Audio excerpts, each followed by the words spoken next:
Welcome to Reinventing Capitalism, a space where tech, social entrepreneurship, and impact meet to create the businesses that will lead to a sustainable future. I'm your host, Claudia Thomas. Today, we have Santi Ureta on the show. Santi's experience as head of growth at Deliveroo, combined with his role as head of logistics at Dija, positioned him uniquely to identify a very significant problem, one he later addressed with his own company, Papaya. In this episode, Santi takes us through the journey that led him to become an entrepreneur. He explains what Papaya is and how he is fulfilling its mission of removing the barriers to electrify fleets. We then explore the current landscape of electric vehicles, the growing importance of being a mission-driven company, and how this approach can help secure funding and accelerate growth. Finally, Santi shares insights into his daily life, both personally and professionally, and offers an optimistic perspective into the future. Join us to explore how Papaya is transforming the management of last-mile logistics and accelerating the transition from fuel to electric vehicles. Santi, how are you? Great. Thank you so much for being here today. It's a pleasure. Thankfully, I know you quite a bit. You're not only an entrepreneur that has inspired me, but also a very good friend. So I know that you are the epitome of the word entrepreneurship. Tell us how you got into entrepreneurship in the first place. Okay. So all my life I've been in startups. I remember when, I studied in Barcelona business and technology. Well, I did 1 year of telecommunication engineering, but it was too hard. That didn't So work. I moved to business and technology. And then when I was about to finish my degree, I was doing the classic path of success, interviewing for consultancy companies. And I got an offer from PwC. But on that time, one of my cousins was working for Deliveroo, who no one knew about it, the food delivery company. And I was working a little bit on the hospitality sector on the side, and he was like, "Hey, we're looking for like an intern here. Come by, check if you like it. It's related to his hospitality, but also business, technology." So okay, so I went there with no expectations, and then I saw one guy playing with a drone. Everyone like with hoodies, with like a very relaxed and chill environment, but everyone very passionate about it. And when I compared a little bit with the PwC setup where everyone was on suits, not talking, I was like, oh, I may like that more. So I ended up taking that opportunity, and that's where like my entrepreneurship or startup journey started. And it was amazing. Like, was the best decision that I did. When I told my dad, he didn't really understand. It's like, oh, you're turning down like a PwC offer. Of course, like the offer was like working on a startup. I was earning the half, but I saw a lot of more potential for having fun and for learning. For sure. From there, I worked for 4 years at Deliveroo. I moved to London to learn English, end up stuck here. It's been 10 years now. And yeah, from there, one startup to another startup to another startup until the point that I built mine. And here we are, hustling. I'm interested in this startup after startup after startup. Tell us a little bit about this trajectory and what you learn at one startup that you take on to the next. Yes. So when I started at Deliveroo was probably one of the best experience I had in my life. Like I joined early on when we were like below 100 people. I launched Barcelona, so that was a lot of execution, a lot of fun. But then very quickly I moved to the HQ and I started escalating or moving into different positions. And that's where like I really saw something scaling big and something working properly, something that has product market fit. And that's where I met a lot of talented people, a lot of smart people, and I understood like what good looks like in a way. Yes. And then when the company grew massively after like 3.5 years there, I was excited again for like the tough initial journey, the 0 to 1. And that's when like I went to the CEO of Deliveroo, who I was like working very closely. It's like, hey, which are the good early stage startups? And then I joined Orkestro. Orkestro is an aggregator of the last mile logistics and was such a good idea, such a good opportunity. I joined very early on. We also raised like some good funding, but we did a lot of mistakes. We were like all very inexperienced, very hungry. trying to do things on a complicated market. And it was like probably the tougher journey I had on my experience, but in retrospective, where I learned the most Yeah. on like how not to do certain mistakes and how to like continue thriving and being very resilient. And then from there, like the next one was Dija GoPuff. That was like a fast-paced experience because I remember I joined as first employee, and then in a week we raised 20 million. Wow. And yeah, within 6 months we were 160 people, and we got acquired by GoPuff, and after launching 3 countries. So that was like basically startup in asteroids. And that's where I really found like the problem I wanted to solve now. But I think my biggest learning from every single one is that it doesn't really matter how well or bad a startup does. What really matters is the journey, Yeah. like the from A to B, and how much you enjoy that journey. Yeah. So how did you spot the opportunity? Like what was the, I guess, inefficiency that you saw that made you think I can solve this and I can build a company from it? So for some context, Dija or GoPuff is a quick commerce company that delivers orders in 10 minutes, or that was the initial promise to consumers. And we were doing this with like on-demand deliveries using drivers, and we were providing electric vehicles to them, mainly small vehicles like e-bikes, e-mopeds, cargo bikes. And the reality is that after 6 months, because we expanded so quickly, we end up with a fleet of around 5,000 electric vehicles. Yeah. I realized that in every single different city or country, I needed different service providers. So people that could help me to maintain that fleet and to make sure that that electric fleet was working efficiently and we had available vehicles to deliver the orders. But then I was working with around 15 partners to get that 5,000 vehicle fleet. And every single partner was super kind and was giving us a tool, a tech tool or like a Google form or a WhatsApp group to communicate with them when like a vehicle was broken or not broken. And imagine when you have 300 drivers on the streets that they are trying to deliver as many orders as possible, that you tell them in the morning, hey, if you use vehicle 1, you need to use this to report any issues. But if you use vehicle 2, you need to use this to report any issues. And it was impossible. I understand them. They were laughing at me like, yeah, sure, we will.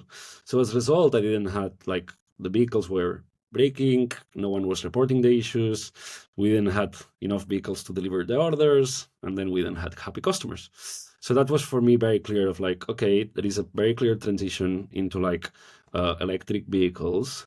There is a clear transition on like outsourcing the majority of like the services like maintenance, charging, IoT. There is a lot of new services that are specialized in the market is not mature, and someone will have to fix that. And very organically, I quit, started building this to solve GoPuff problem. Yeah. But then I talked to like 10 more companies in the industry, and everyone was like, oh yeah, we have the same problem.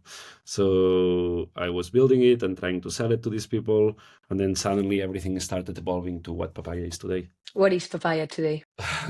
So basically at Papaya, we're trying to build the biggest ecosystem for sustainable vehicles in the world. What this means, like I imagine like a plug and play operating system where any fleet manager that wants to like electrify their fleet or use sustainable vehicles, because it's not just only about electric vehicles, they can go into Papaya and find all the vehicles that they need, all the services that they need around this fleet, and interact with these partners efficiently.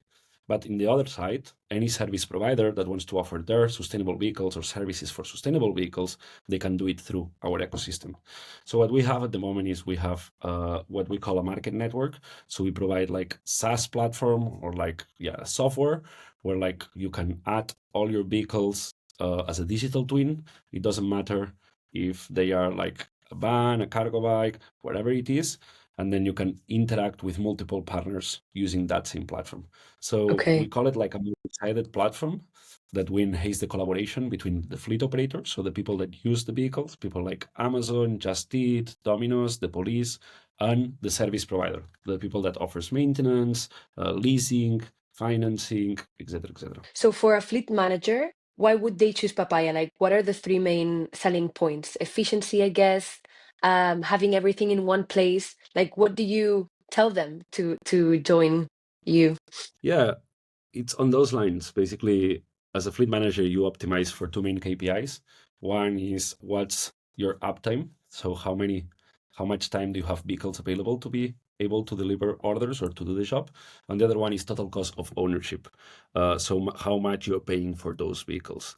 And having one single integrated system where you can communicate with multiple service providers allow them to have visibility and control about these two main KPIs and efficiently interact with all these different partners. Something else that we're doing is like we're aggregating all these different service providers that are only or purely focused on sustainable vehicles. And that's something that we found that there is a little bit of a maturity in the market. Like if you need a petrol workshop, you can find one in every 2 streets, right? If you need a petrol station, you can find one in every 2 streets.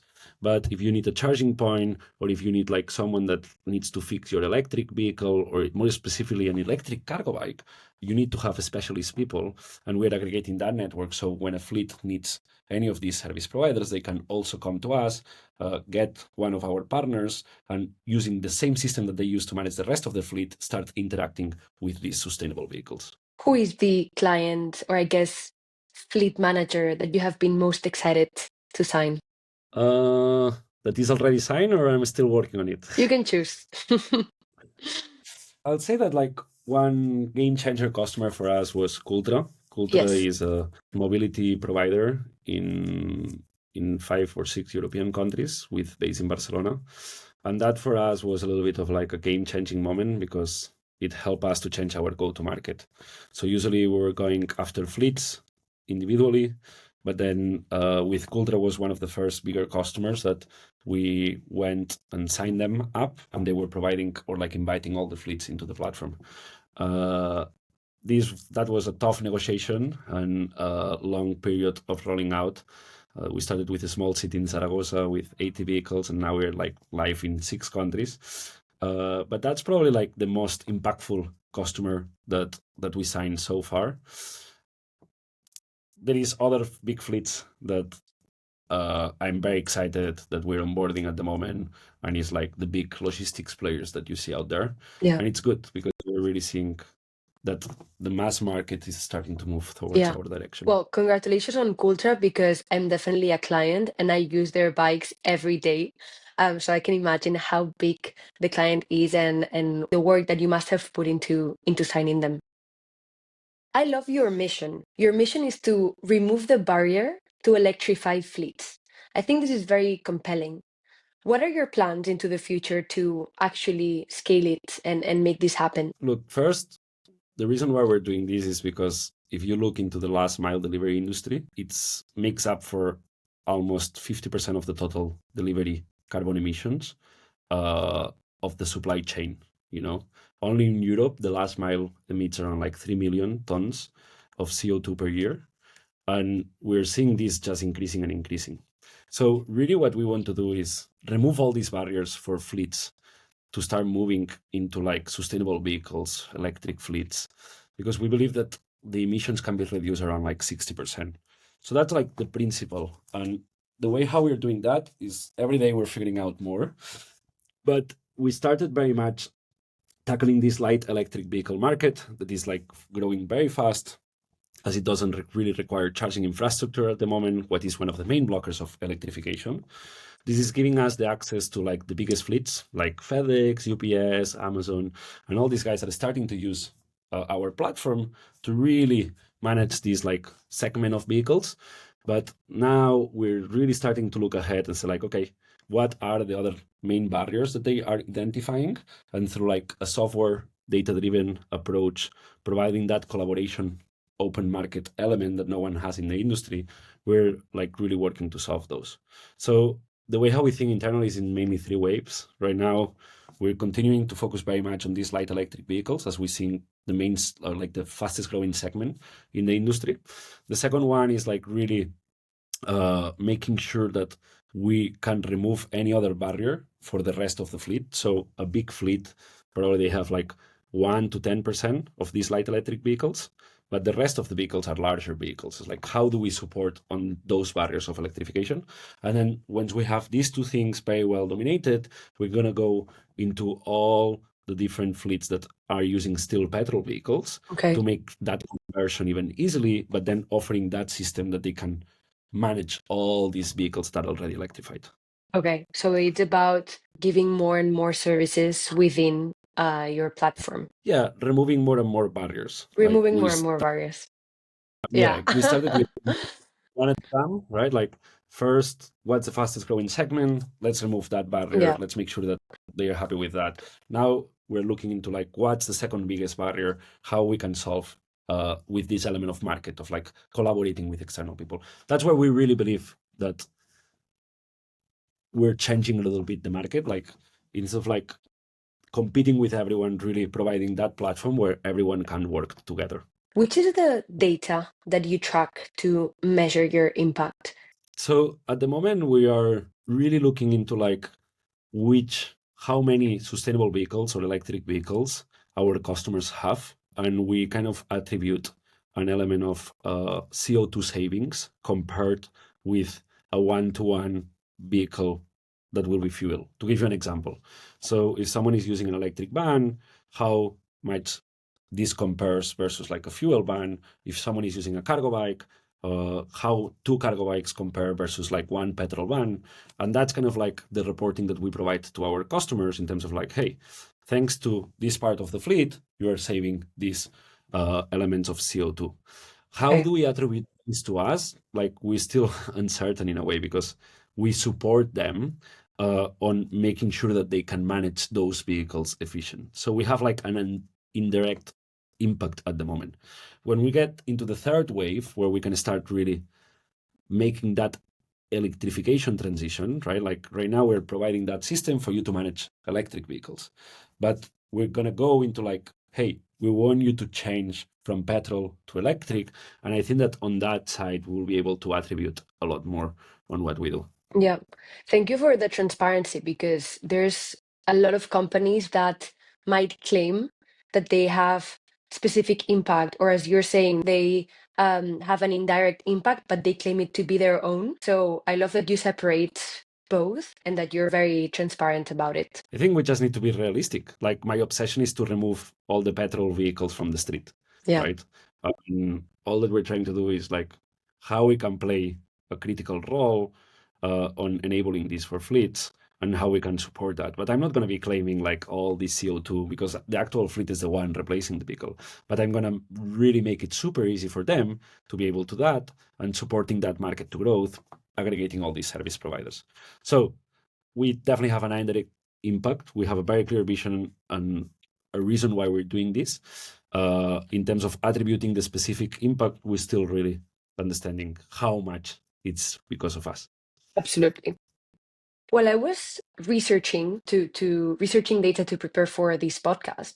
I read a few consumer reports from these big consulting firms like BCG, Deloitte, PwC, where data shows that consumer interest in sustainability is quite evident. However, it doesn't translate into buying behaviors. Like, for example, paying a higher price for a sustainable product. So I guess my question is society slash the market ready for the EV transition? Good question and a big debate. When I look into the market, there is two areas, right? One is the demand and the other one is the supply. The demand is the consumers, ourselves, and the other one is like the people that offer those services.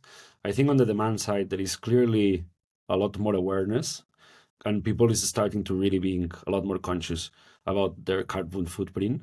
So this is starting to drive a little bit more offering from the supply side.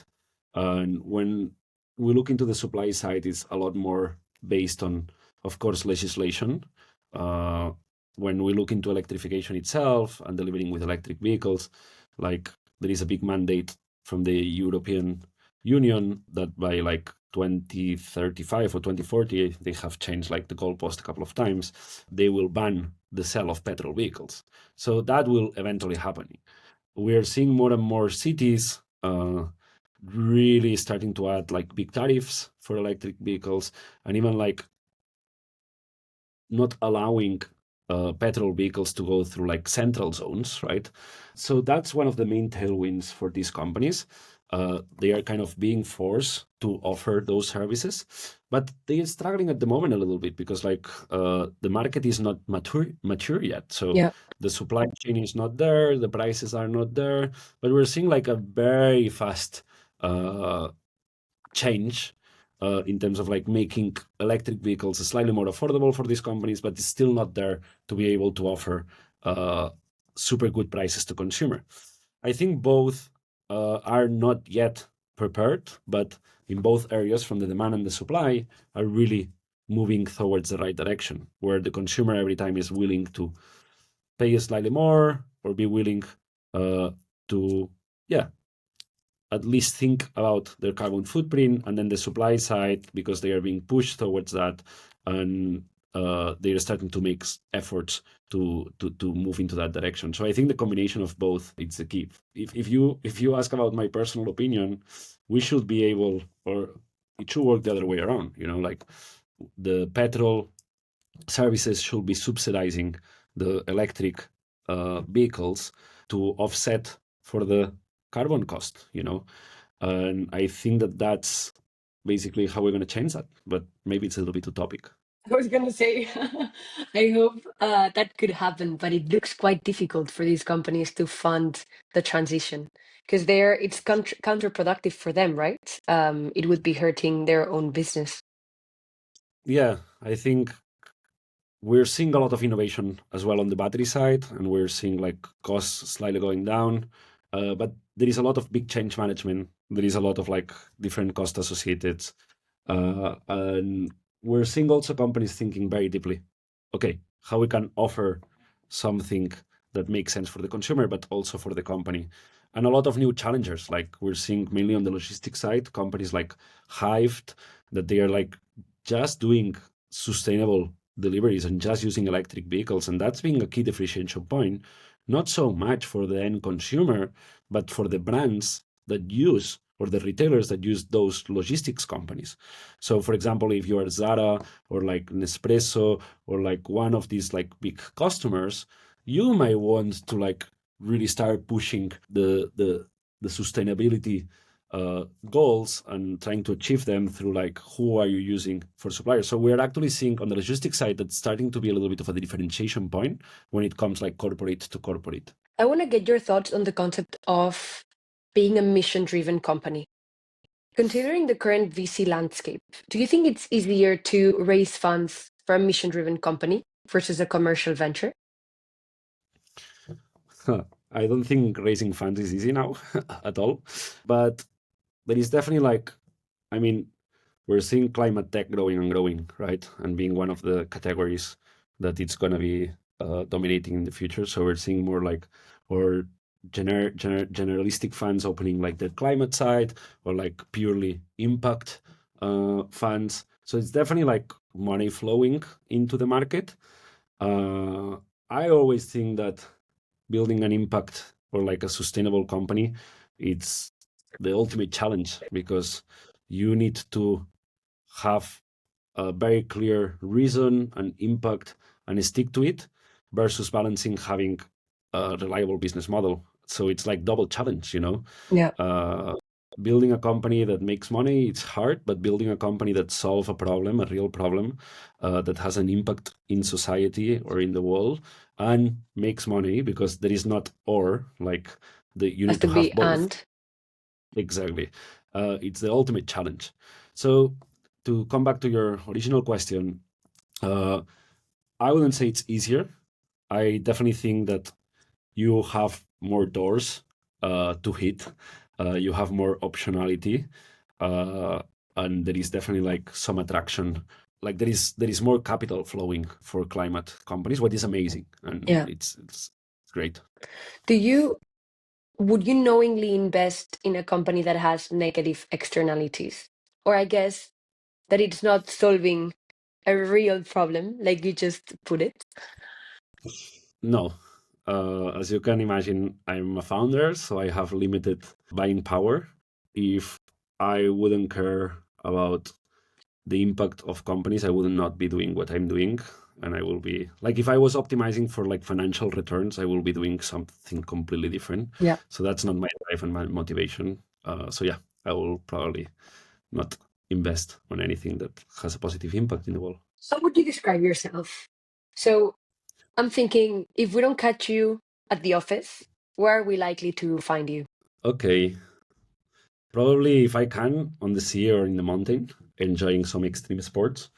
I really, really enjoy. I'm a little bit of adrenaline junkie. I like kite surfing. I like skiing. I like motocross. So anything related with adrenaline and nature. And then, yeah, in general, probably sports. Sports is like one of the main things that I enjoy the most. Like even here in London, playing football, squash, paddle. And then besides that, yeah, like spending times with friends. Nothing crazy and traveling. Classic. Yeah, traveling, we had to mention that one. And how would you describe your role as a CEO instead? Oof, that's a tougher one. So I actually think that any CEO, if it's a founder or co-founder, has actually two roles. One is the CEO role, and the other one is the co-founder role. The CEO role, it's practically easy to define what a CEO is meant to do. But for me, it's three things, very clear things. One is never run out of money. So fundraise, increase prices, make sure you have revenue, reduce cost, but never run out of money. That's number one goal, because otherwise everything is gone. The second one is making sure that you provide the right strategic direction and the right culture to the team. And the third one is hiring the best people, because at the end, that's what a company is, like a Yeah. group of people solving challenges. So that's for me very simple. The CEO role. I will not take credit of this. This was told to me by one of our angel investors, Roger. But then you have the co-founder role. And that's the hard thing, because you need to combine those a little bit. And for me, the co-founder role is doing anything else to make the company succeed. And I think, at least to me, it helps me very well to understand like how much of the CEO job I'm doing and how much of the co-founder role, trying to always optimize to be doing the CEO job and reducing or like delegating all the tasks that I have on the co-founding side. But these like change times to times. Like when you're fundraising, you're purely a CEO. When you're in a strategic period, you're purely CEO. But when there is peak time for sales, you're just becoming a co-founder and being the first sales person in the company. So it seems like being a co-founder and being the CEO comes with a lot of responsibility, which I'm sure must not be easy to maneuver. So what is something that you would have done differently since you started Papaya? So many things. So many things. A lot. A lot, a lot, a lot. Yeah, I don't even know where to start, but probably the first thing is like keeping the team small until you have very clear signs of product market fit, you know. And mainly after fundraising, like after the first round of fundraising, you get the money in and then you start hiring. But really, it's about being small teams, like optimizing for that product market fit. So that's probably the first one. And then another one is like probably one of the founders needs to stay in contact with the customers all the time, like selling and speaking to customers, like at least until you get to 1 million ARR, or when you have clear product market fit. That's when then you should like start thinking about bringing commercial people in and scaling it, because it's not just about like the way how you sell, and no one will sell it like yourself because you're so passionate about it, but it's also around how much you learn about your market, your business. And Yeah. early days, all learnings are like invaluable. Like that's all that you're doing, right? You're talking to a market and you're like constantly iterating until you find that thing that goes to the moon. Yeah, I believe that the people that you encounter along your journey are key to bring you to where you need to be, I guess, or to the point of the journey where you are now. Do you have someone that has helped you that you wouldn't be here without? A lot of people also. But I'll say that probably one of the most game changer people for me on Papaya, mainly to get to the mention that we're getting now.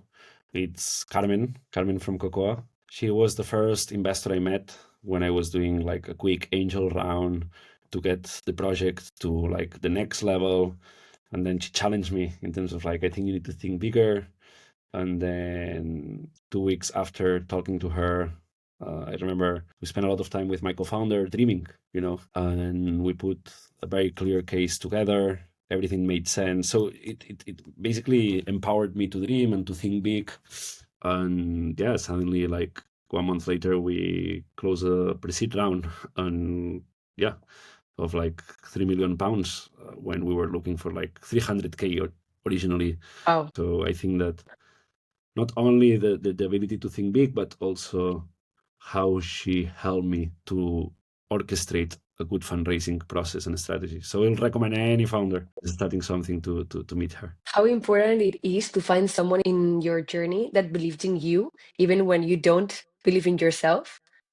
Like, I'm sure probably like she gave you this amount of energy when you didn't even know that you had it. Absolutely. Absolutely. I think it just changed the way how I look into the opportunity and into what we were doing. It was big empowerment. Who are 3 inspiring impact founders that should be in this podcast? Interesting. Okay. One person that struck me out lately, it's Eloa, the founder of Beyond Aero. They are building these like hydrogen private jets. The private jet industry is growing so much, what is interesting, and it's starting to be like a big part of fuel consumption. But when I met her, like she's a force of nature. She has so much drive. So I think that it's definitely worth a conversation. And then probably another really good founder that she's extremely passionate about what she does is Evelina from Fercado. Fercado is like second-hand market. Basically, when you're like shopping in one of the big retailers online, it suggests you alternative on what you have in the cart to buy it second-hand, what I find it like great, really trying to being more circular. And then another good friend and founder is Alex from Montamo. And they are basically enabling another big potential source of renewable energies. Like they are basically building a very scalable installation company for like solar panels and heat pumps. Because sometimes we have these technologies, but you need like some people that can enable that rollout and that transition. So that will be like 3 good friends that I think they are doing something impactful that will love to be here, and many people will get inspired by their energy mainly. Thank you for mentioning them.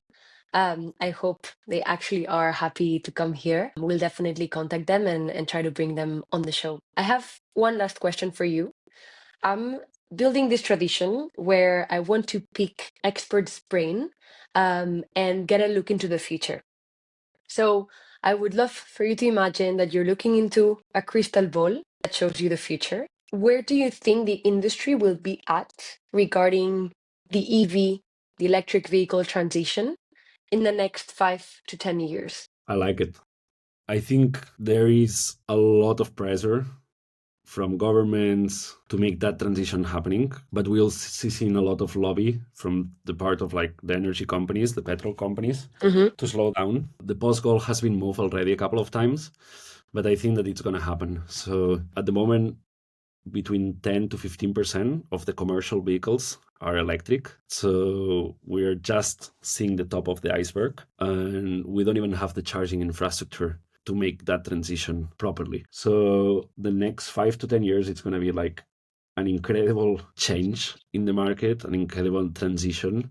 And I actually believe that we can make it. Like we can really have full sustainable vehicles on the street, maybe a little bit longer, like 10 to 15 years. And there is a lot of new nuances that will, like, we're basically seeing a disruption of the automotive industry that has been around for more than 150 years. And that excites me a lot, and more when it's pushing into the right direction. So I think that the future is pretty clear. There is some goalposts on 10 years from now where like the governments are going to fully enforce that, and we're going to see a lot of craziness to empower that transition. It's going to be like a little bit of a race for differentiation. So I'm very excited, and I think the future is bright. I'm excited to see all the opportunities that come from this big challenge that we are facing as humanity.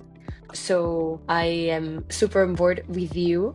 Very excited to see what are the new players and I guess the big players and the solutions that win in making the transition happen. Thank you so much, Santi. It's been great, great, great to have you. And thank you for all these insights. It's been a pleasure. Thank you so much for having me. And hopefully some people get inspired. If someone wants to debate more about this because they are passionate about it, feel free to reach out to me. And yeah, I love what you're doing personally. So Thank good you. luck and congrats. What's the best way to find you actually? Would it be on LinkedIn or should I put... LinkedIn, it's the best channel for this. Perfect. I'm very happy to take any debate. Super. Thank you, Santi. Bye. Thank you. Have a good one.